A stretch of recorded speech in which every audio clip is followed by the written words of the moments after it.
Welcome back to my channel, Colleen C. to Serendipity.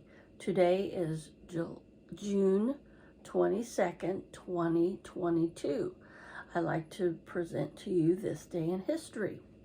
On June 22nd, 1944, President Franklin D. Roosevelt signs the GI Bill, an unprecedented act of legislation designed to compensate running members of the armed forces, known as GIs, for their efforts in World War II. As the last of the sweeping New Deal reforms, Roosevelt's administration created the GI Bill, officially the Servicemen's Readjustment Act of 1944, hoping to avoid a relapse into the Great Depression after the war ended.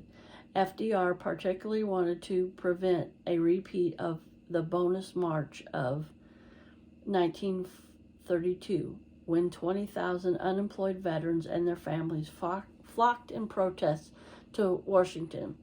The American Legion, a veterans organization, successfully fought for many of the provisions included in the bill, which gave returning servicemen access to unemployment compensation, low-interest home and business loans, and most importantly, funding for education.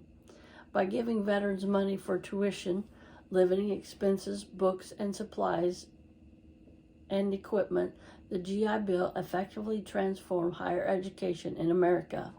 Before the war, college had been an option for only 10 to 15% of young Americans, and university campus had become known as a haven for the most privileged classes. By 1947, in contrast, vets made up half of the nation's college enrollment.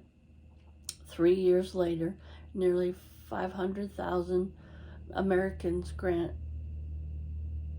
graduated from college, compared to 160,000 in 1939. As educational tuitions opened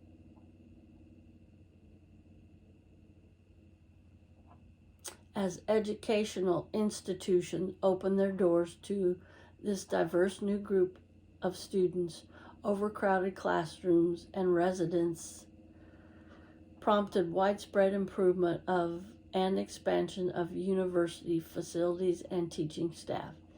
An array of new vocational courses were developed across the country, including advanced training in education, agriculture, commerce, mining, and fishing skills that had previously been taught only informally.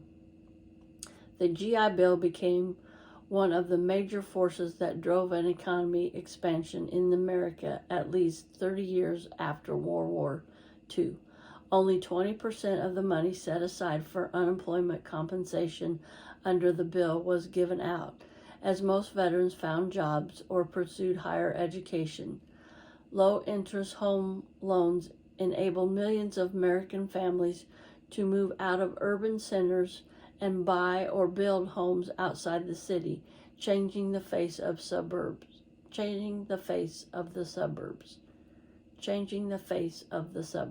Over 50 years, the impact of the GI Bill was enormous, with 20 million veterans and dependents using education benefits and 14 million home loans guaranteed, for a total federal investment of $67 billion. Among millions of Americans who have taken advantage of the bill are former President George H.W. Bush and Gerald Ford, former Vice President Al Gore, and entertainers Johnny Cash, Ed McMahon, Paul Newman, and Clint Eastwood. I hope you enjoyed today's this day in history, and if you like this content, give me a thumbs up, comment down below if you like this, And always remember to smile, because I love you, but more importantly, God loves you. Bye. Have a blessed day. See you on my next video.